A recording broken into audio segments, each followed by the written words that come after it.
Welcome to the Life with Joey Calvo Podcast. I am Joey Calvo.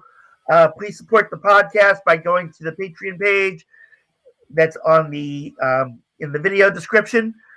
Today, our guest is Jessper Maquindang. He has been raised with a deep commitment to service, evidenced by over 500 hours of volunteer work with the American Red Cross, and shaped by running 16 marathons and traveling to all 50 states. His life journey is rich with resilience, discipline, and community service. So, Jessper, welcome to the podcast.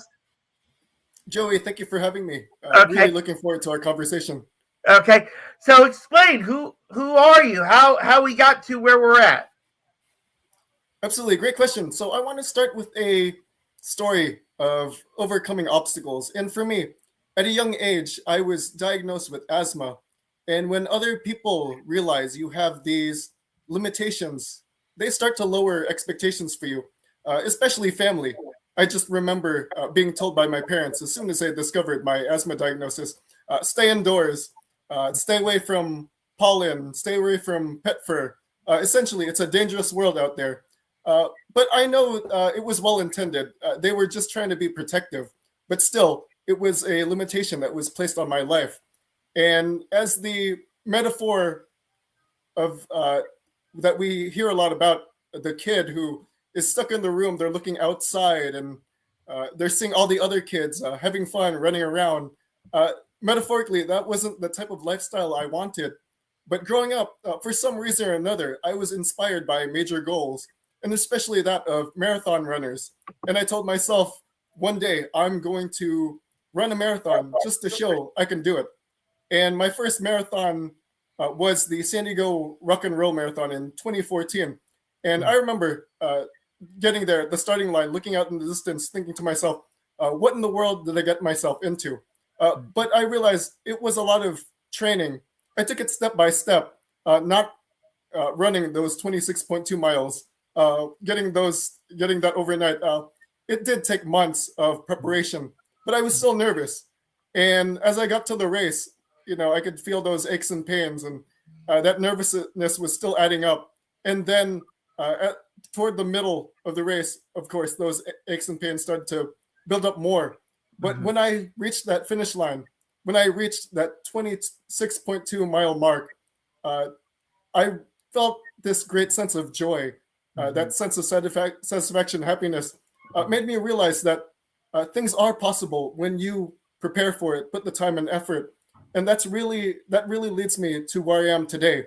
This sense of resilience, the sense of overcoming obstacles. What I do now is I help leaders build stronger teams. And as they build stronger teams, keeping those themes in mind, overcoming obstacles, resilience, building a stronger team, building a team that can navigate complexities, any challenges that come their way, they can get back on their feet and really solve the problems and find the solutions to really get them to that next level. So resilience, overcoming obstacles, overcoming challenges, that's been a major theme in my life growing up. Okay. And so from there, what led you to where you're at now, where you're positioned at right now? Absolutely. So for me, it is helping those business leaders understand how they can really align their people in the business. So that involves setting up those foundational HR strategies, that leadership development, and performance management to ensure that everyone is aligned with what the business or organization is trying to focus to. And a lot of it has to do with that understanding of self-awareness and personal development and professional growth. So keeping all those things in mind, really incorporating that into really helping everyone become a more effective leader. Okay. And so you're taking all this and you're in an organization now. Can you explain about the organization that you're working with? Absolutely. So for me, I am a founder for Family Management Consulting. And what I do is I support clients with their leadership needs, and really all the other things that they're looking forward to building that stronger foundation for their people. So many workshops, many seminars, looking at the different processes in how they're bringing in people, how they're training and onboarding them, and really ensuring that everyone can see the big picture of what the business or organization is moving toward. Okay. All right. So, because in reference with me, the one thing I've been working on for 25 years now is it originally started as a taxi company in New Jersey because I was a taxi driver back then. And then it went to when I moved here to Philadelphia, with the taxi companies being, you had to have a medallion, and when you went, the price of the medallion was almost $250,000 at the time. I went from that to limousines, and then from the limousines, I started going to the casino buses because I get the opportunity to go to Atlantic City once in a while, and so it's been in the startup phase all this time because I never got the financials I needed to get it started. The foundation for it is mainly, take care, make sure the customers get to it, to the casinos in a comfortable way, and now with buses having adapters to where you can plug in your phone and charge it, and then also having Wi-Fi on it is new within the foundation of it. But what I've been trying to make stick to it is that feeling that the service would provide, this opportunity for, those that are over 21 that like to go to the casinos, that comfortable ride at a reasonable price. But of course, with the economy, my original price would have been like $30, $35. Now it's like $60 because, like I said, with the economy the way it is, and with gas prices on diesel, and so on. So what would be the best suggestion you can give for me to really show that this business can survive? Absolutely. Joey, I like how you brought up service because that is an important part, especially in today's world where we're seeing a lot of artificial intelligence and a lot of automation. That human aspect is very important for you, Joey, especially as you brought up service, really emphasizing that part that, again, you're in the people business and really leveraging that and making people understand that human aspect is still alive in what you're trying to create. Yeah. So that was an excellent point. Yeah. And also in reference to the when the business does get the opportunity to operate, because like I said, financials are what is holding me back. The best strategy for hiring the right people and getting the business to be self-sufficient in a way, to where I don't have to like really look over and say, well, you should be doing it this way and so on. It should show it once and let it be. What's the best steps to take for that? Absolutely. Excellent question, Joey. And when we look at the hiring process, we do want to find the people who are engaged in what they're applying for. So for your business specifically, you do want to make sure that enthusiasm is there. Because once they're on the job, enthusiasm is something, and motivation is something we can't train.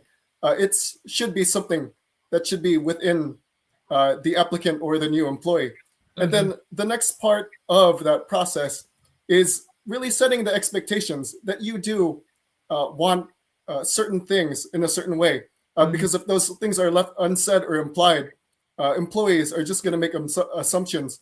So when we're clear about what we're looking for, that does make it better. And then third part is making sure we find people with relevant experience. It's very tempting for people to look for work that's unrelated to their experience. But if we can find that alignment and ensure that they've done something similar that does have an impact on the work they do, that does make things easier for you. So really finding that alignment overall. Okay. And how can people reach out to you? Yes. There are two ways. The first is my website, familyconsulting.com. And the second way, I'm very active on LinkedIn. Really enjoy conversations about leadership, personal growth, professional development, team building, culture. Really enjoy those conversations. Feel free to reach out. Okay. All right. So just bear with me one moment.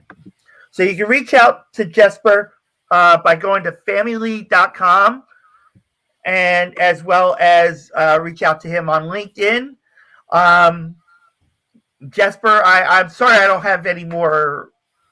I mean, into more questions within the business itself, because frankly, like I said, it's still in the starting phase, and in reference to not much can be done until like I have the finances to get what I need to get going to be able to do the hiring and all that, and being able to set everything in stone, quote unquote.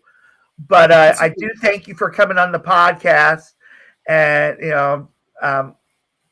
and hopefully people will reach out to you and encourage your services and stuff. So again, and if there's anything new that comes up, just reach out, and we'll be able to try to see what we can do in promoting it some more, and so on. So Joey, yeah. I was curious. Tell me about your inspiration for what you're trying to build. My inspiration in reference to it was, like I said, it started out as a taxi company when I was growing up in Jersey, because I was a taxi driver, and the relationship that I was in actually encouraged me to start the idea, and then that relationship fell apart, but the idea stayed. And then I got married, and I was still doing that in between. And my now ex-wife wasn't in the biggest support, like the first relationship I had, that the relationship I had before her, and it just went apart, and she was the major naysayer in reference to it. She was like, "Oh no, this isn't going to happen. You're not going to get this business started. This isn't going to."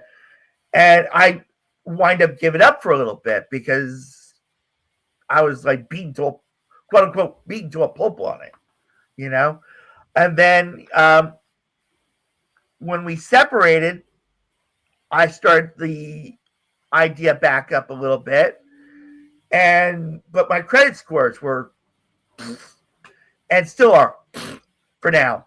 And that's what's really holding it back now, is the credit scores. And then I attempted to build on the credit scores, and I got it up a little bit to where, I would assume, okay, somebody's going to hit with it. Nope. They're like, oh, you're saying you're in the 600s, but your credit reports still say 5 something. And I'm like, great, And so it fell back. And then, like I said, and now I don't drive at this time, but I take the buses. Well, now I take the train to go to Atlantic City, but I do take the bus like sometimes to go to some of the casinos.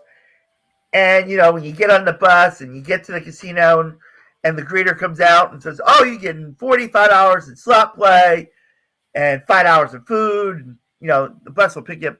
And it got, and I was like looking like, if I could do a full bus, and I've seen when I go to this certain casino that I want to work with, and I see a lot of Chinese people on a bus. They all get on the bus. They're all on the bus. They're coming out. They show their ID to the greeter. Greeter gives them a temporary card that has the slot play on it. And then they turn around. They don't even go into the casino. Excuse me. They'll give the card to somebody else, and I will sit in. As I'm playing, I've seen people with a stack of cards like that, of people that gave their cards because they just went out just to get out of the house. They're not interested in playing slots and or playing the tables or whatever.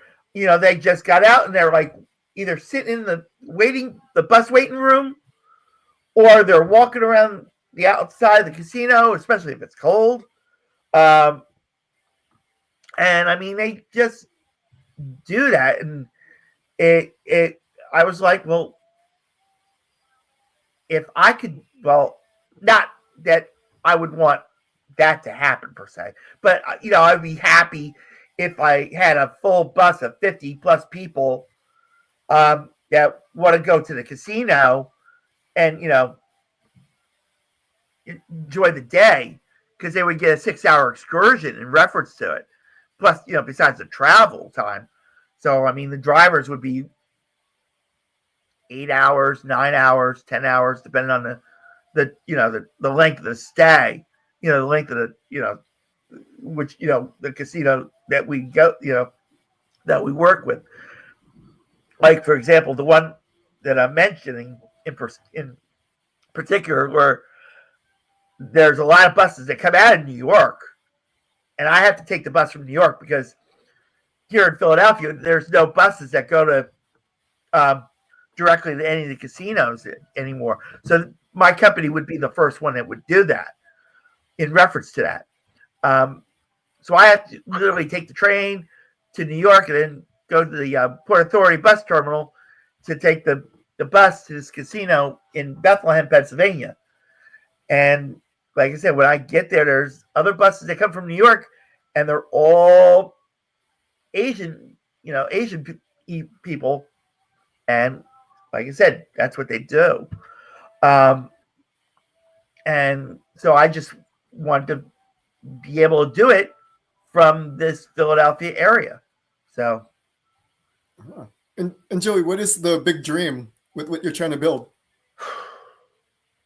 I just want to build a company that, people could just use the service, go to the casino, and enjoy their getaway and be comfortable. I mean, I did have an idea of a slogan of, treating people like royalty, but I heard another company used it, so I was like, I had to trash it.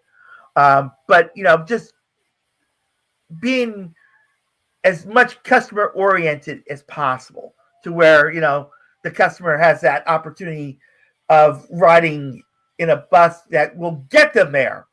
I mean, in reference to the company that I used to take when they were in Philadelphia, and actually, and the story to that is this.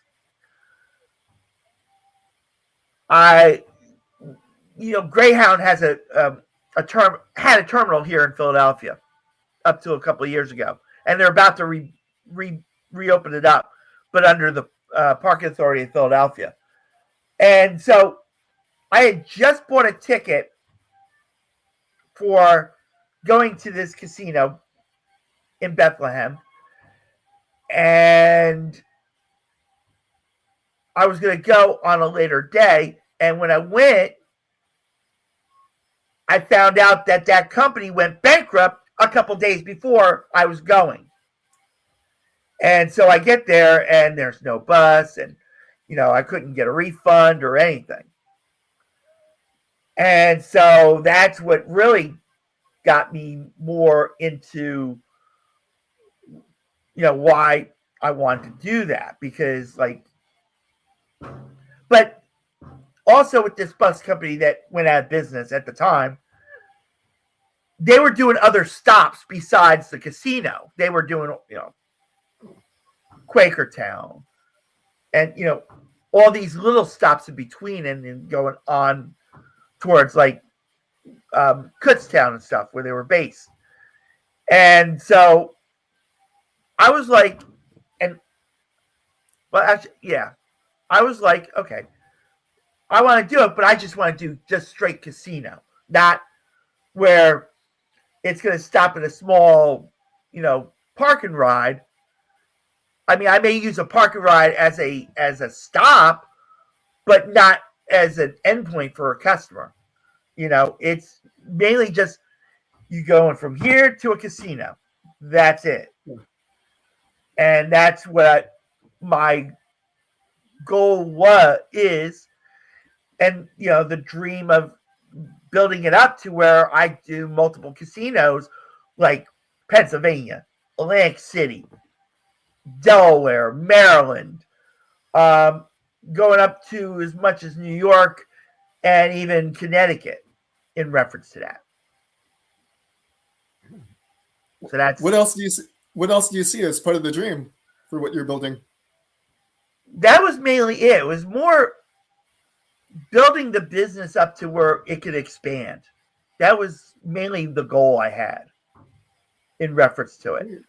But in reference to dreaming, I mean, I'm not expecting myself to be a mega millionaire off of it and be like Greyhound and, I would be happy if it wind up being like Greyhound and having thousands of buses and expanding to different markets and stuff.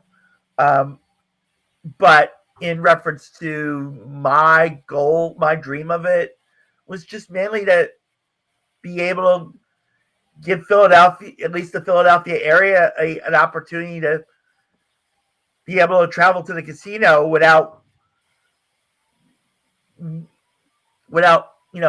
having to do it other ways, without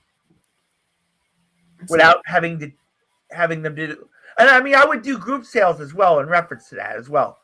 I wouldn't, count the senior homes that do it once a month and so on. I'm not counting them out either in reference to it. It's just no matter what way I'm going to go at it, is I just want to get the customer to the casino that they like to go to when they don't want to drive, or, they don't want to, spend $25 or $30 or $50, $60 to go to New York round trip, and then another $60 to go to the casino to get $45 in slot play, when they can pay $60, even though they may get $35, but I mean, it's still, Yeah. Would you include excursions in your trips?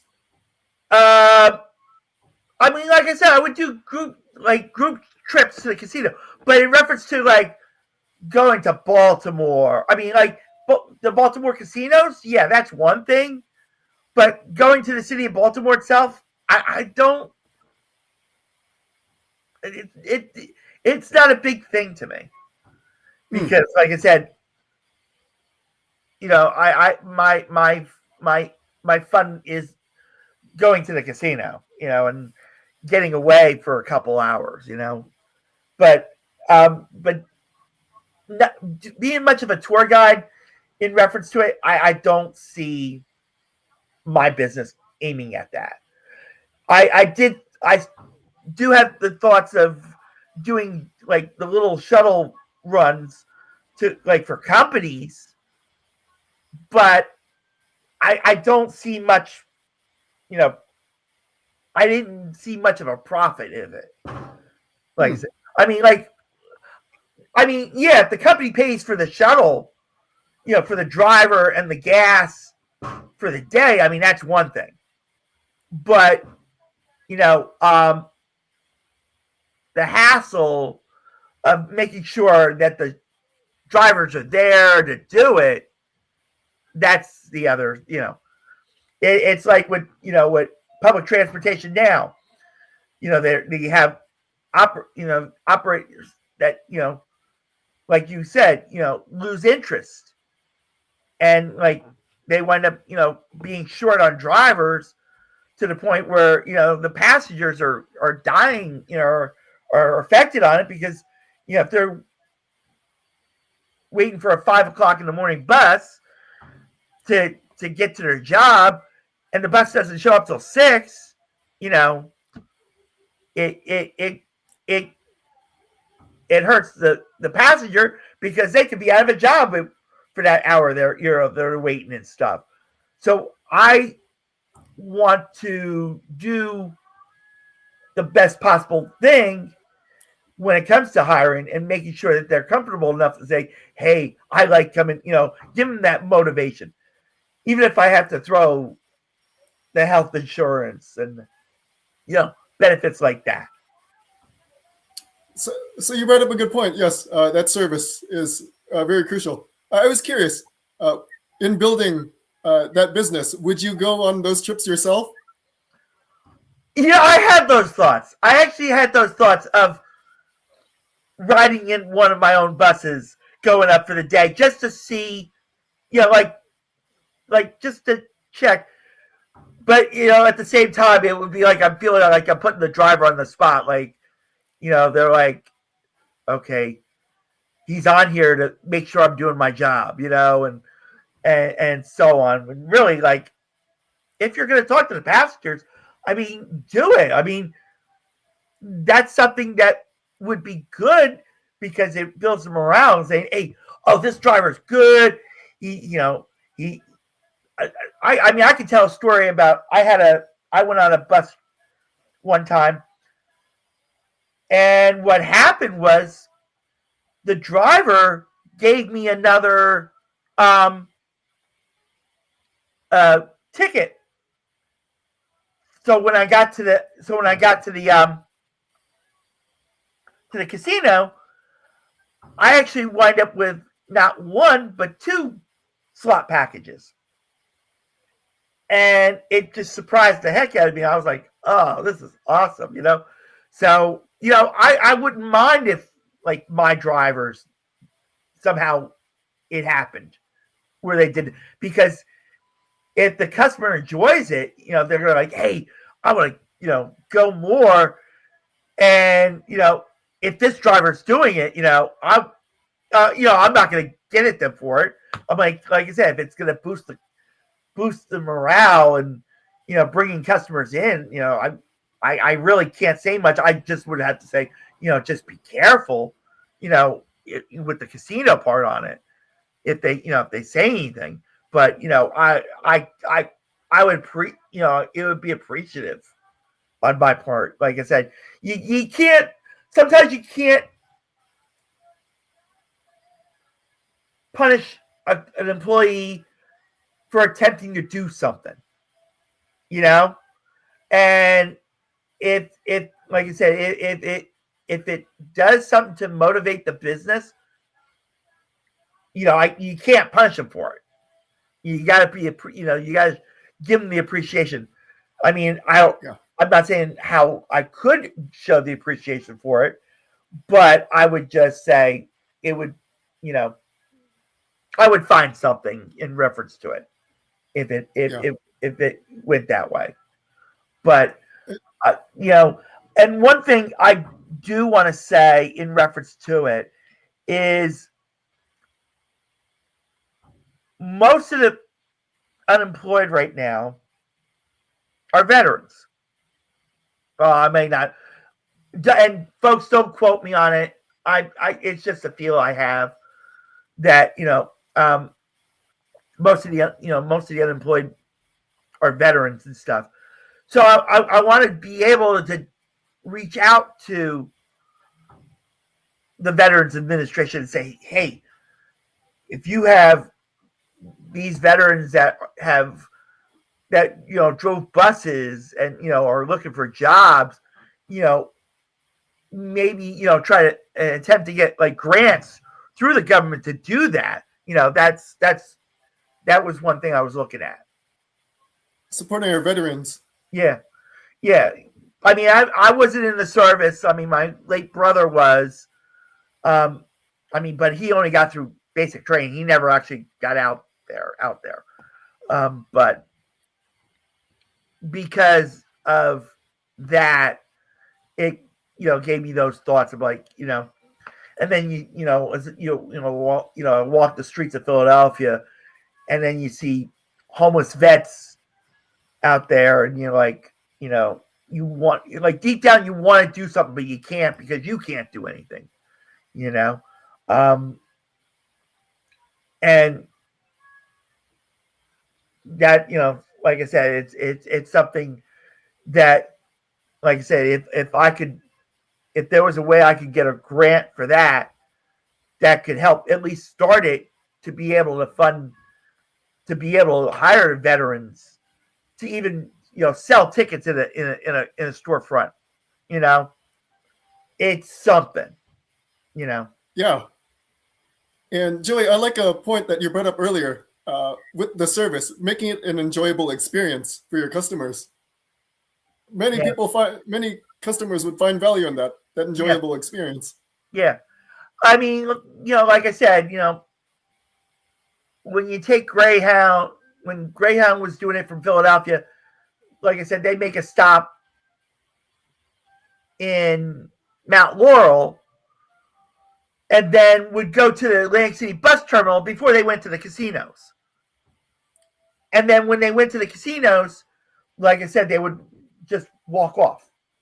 They wouldn't wait for the greeter. They would just walk off and then walk onto the boardwalk and do their thing. So it's like, why? I mean, I could understand people want to go on the boardwalk and go to the beach and stuff. But if it's designed to go straight to the casino, I mean, I'm probably going to have those type of people anyway, when they buy the tickets. But I don't want it to be a total waste of the idea of it. So that's, Yeah. But taking them directly, there would be people who would find value in that. Yeah. I mean, like right now, if it was an operation and I had a bus going, well, right now I would probably be working with Atlantic City, because that certain casino I mentioned earlier don't have what they call line runs. I mean, I could do a group run up there in reference to it, but not a line run. But if I was doing line runs in Atlantic City, like going to resorts, like I said, I would have people that would be having their, beach chairs and all that and going, But of course, the driver would have to come out and unlock the luggage compartment underneath the bus, under the seats and stuff to do that. But, like I said, I would rather customers take the opportunity, if they're going to go to Atlantic City, to go to the casino, and because the business is really to the casinos. It's not really as much more. I mean, as much as it is to Atlantic City itself, but it's more aimed at the casino, because the casinos see these people come out. The greeters come out, and they're recording how many people are coming off these buses, and if they're seeing like 5 people coming off my bus, and the bus had like 45 people, already on it, going to Atlantic City, and they're all going just to go on the beach and the boardwalk and all that. It's not, the casino. Sorry, the casino would look at that and say, well, why are you even bothering coming to our casino if only 5 people of a 45 passenger bus are visiting us and utilizing your service just to go. I mean, if I'm going to do that, I might as well just drop everybody off at the Atlantic City bus terminal and say, walk from there to the beach, in reference to it. But customers have their way of saying, okay, you're going to the casino, you're going to be closer to the boardwalk. I'm going to go that way, in reference to it. So, Joe, I was curious, from your experiences, what's it like driving a limo and a bus? Well, I never drove a limo or a bus. I drove taxi. Oh. Like I say, it started with the taxi idea because that's what I was doing. The only reason why I went to limos and buses is because in Philadelphia, you had to have a medallion to have a taxi. And the medallions, like I said, were $250,000. So that's why but I was a taxi driver more than, and plus I also had customer service from working in supermarkets and departments. Well, yeah, somewhat departments, specialty stores, I'll call them. And, and doing like telemarketing and stuff. So that's where my expertise was more at in reference to it. Okay. What's the process for getting the medallion? Well, you had to really have like 250,000. Well, now it's probably, who knows how much it is now. You had to have a specific vehicle within a specific time. Like in reference to most buses, to really get good insurance for them, they have to be at least 10 years old. Most of these buses I'm looking at now are like 2008, 2007, 2009, 2010. Older than that. But most of them are still in good shape and still, can perform the service of getting the customers down there without breaking down every 500 miles or whatever. I mean, I've been on buses where the bus would get, matter of fact, I used to do the late night runs, quote unquote, where the bus would pick up like 8:45 at night. You didn't come back until the next morning. And so the bus gets out to the 30th Street, because there's one stop was 30th Street Station to pick up customers, pick up passengers and stuff. And they get out and they get into an accident right at the corner of 30th and Schuylkill, Market and Schuylkill. And so, you're sitting there, thank God I didn't get hurt or anything, because I was in the front of the bus. This was in the rear of the bus that it happened. Cars turned into the bus as the bus was turning. So, we're sitting for a little bit between another bus, either, waiting for someone from the company, and the company is out in Kutztown. So that's an hour and a half drive for them, at least.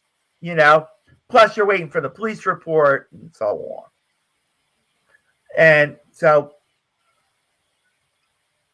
that's the only inconvenience I would have to deal with in reference to it. Like, if I get a call saying, oh, bus 3, broke down. Well, I don't know if I have a bus 4 or a bus 5 as a backup. And, so that's my only con about it, is making sure I have a backup bus and a driver ready in case that happens. Oh. And then also,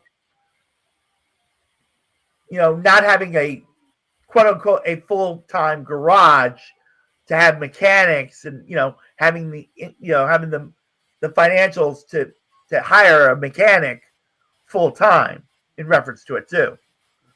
So having it towed and stuff would be something different. Have you thought about using the existing buses as backup for other active buses? Oh well, I do. It would mainly be if I were to start with one bus, I'm going to have at least three. Have one as a backup, and then having one for a group. Just doing group sales and stuff. Yeah. So I did have that plan. So I do have that in mind. It wouldn't be. It looks like you. Go ahead. Yeah. It looks like you've considered the different aspects of it. Yeah, I have in reference to it. Yeah, and like I said, making sure that the buses are in road ready condition. Because I can't, like for example, I went to look at some. These were 2009. Matter of fact, I think I have one. Hold on one moment. I have an example of a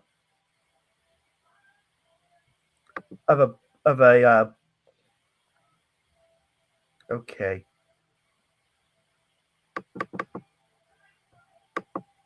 Okay, well, all right. There we go. Let me see if I have one.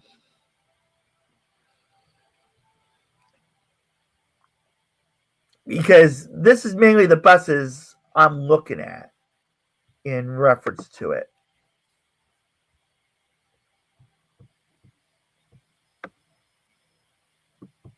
Here we go.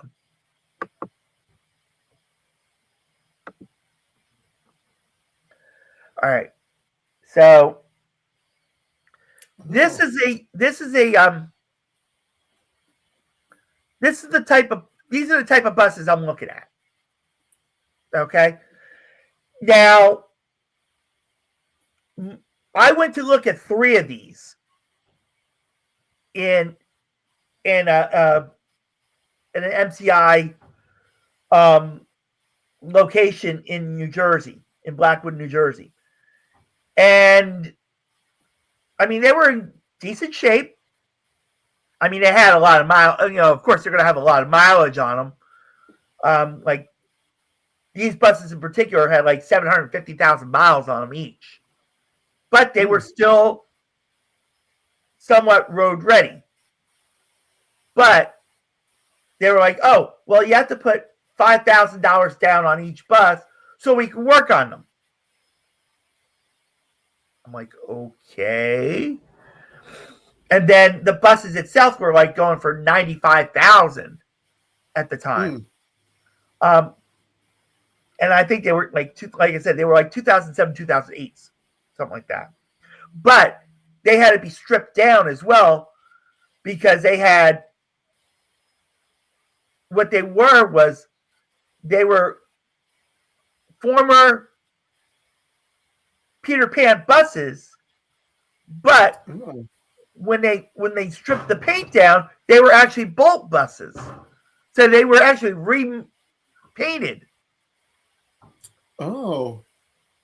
So that's that was one cost I would have literally had to incur because they were black and orange underneath it.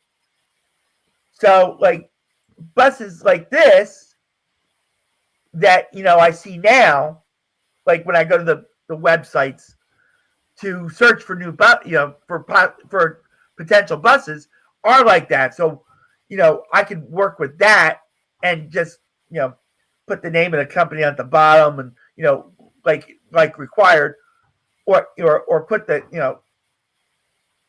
or pay the extra $5,000 and have the logo put on the bus, But in reference to it, most of them, they're all used and stuff, but in reference to it, Yeah. I tried. It looks like Yeah. you've done a lot of research. Oh yes. Oh yes. I mean, I can turn around and every time I see it, oh, it's an MCI D4505 or like, yeah, even yesterday morning, because I took the train late to Lake City, and one thing and this is good really on Atlantic City in reference to it, and I only do it because it's budget wise comfortable enough on me. But if you're in Philadelphia and you decide you want to go to Atlantic City, go gamble at night, New Jersey Transit trains will pick you up at 30th Street Station in Philadelphia and will take you to Atlantic City. When you get off in Atlantic City, of course, you have the cabs but there are 3 shuttle buses right behind the cabs. And the 3 shuttle buses will take you directly to the casino.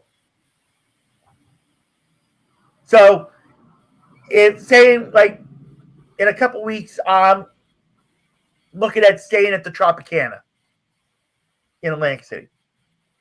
So what I'll do is when I get off the train, I'll get on the first shuttle, and that first shuttle does Tropicana, Caesars, Resorts, Claridge, even though Claridge is not a casino.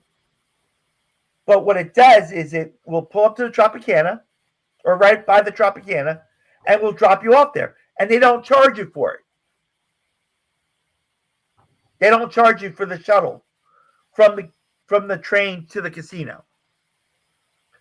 So it's not that I don't encourage that. I only do it because, like I said, it's budget wise on me. Otherwise, it's $3 for me to take a jitney, and that's what most of these are at late at night. They're jitney vans, the smaller shuttle vans, but in the morning they're like the big shuttle buses, the 30, 40, 20, 30 passenger shuttle buses. But in reference, with the exception of the one that goes to Harrah's, Borgata, and Golden Nugget, it's still the smaller shuttle van because it's a 14 passenger. But only because I guess that operator doesn't have another big, because they used to have a 22 pass. I think it was a 24 passenger. But the one I would take to Tropicana is a huge Freightliner M2 that's like 26 passenger. And being able, but they don't have the undercarriage to put the luggage in, so you're lugging your luggage and your beach chairs and stuff, and it takes up most of the seats. But they take it to go there as well.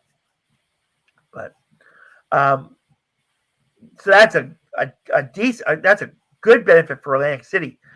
And usually when I get there, like I said, I would take a late night almost a late night train. Like